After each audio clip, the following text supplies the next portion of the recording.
In the quiet corners of the world, where darkness and mystery converge, there lie places that terrify and fascinate in equal measure. These are the places where the line between the living and the dead blurs, and where the echoes of the past still haunt the present. This is the story of those places, where the spirits of the past refuse to rest. Chapter 1. Aokigahara Forest, Japan. The Hunting Silence. It was a misty morning when Sarah ventured into the heart of the Aokigahara Forest, shrouded in a heavy silence broken only by the soft rustling of leaves. She had heard stories of this place, tales of desperate souls who had come here to end their suffering. The dense foliage closed in around her like a living, breathing entity. Each step took her deeper into the heart of the forest, and the weight of its eerie reputation pressed upon her. As the hours passed, Sarah felt a growing unease. The trees seemed to whisper, their branches reaching out like skeletal fingers.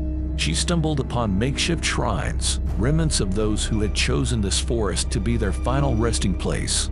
The eerie quiet of the Aokigahara was suffocating, and Sarah couldn't shake the feeling that she was being watched by more than just the trees.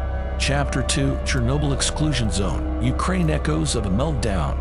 Dmitry had always been drawn to the Chernobyl Exclusion Zone, a place frozen in time by the catastrophic nuclear disaster of 1986.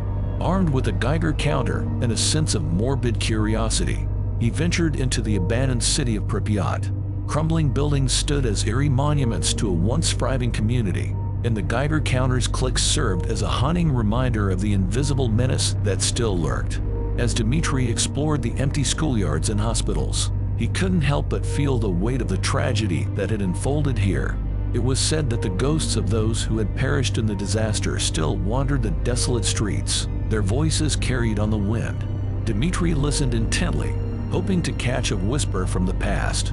Chapter 3. Catacombs of Paris, France. The Labyrinth of the Dead. Sophie and Pierre, intrepid explorers of the macabre, descended into the dark depths of the catacombs of Paris. A maze of tunnels lined with the bones and skulls of millions. It was a place that sent shivers down the spine. The air was thick with the scent of the dead, and the only light came from their flickering lanterns.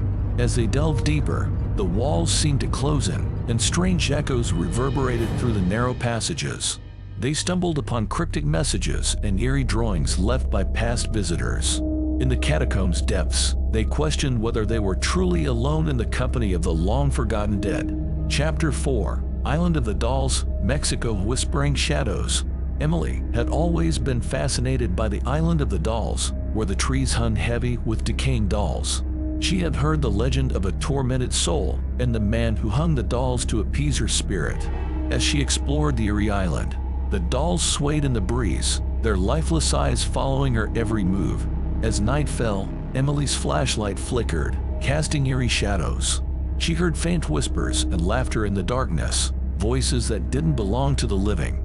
The line between legend and reality blurred, and Emily couldn't help but wonder if the tormented spirits still roamed the island.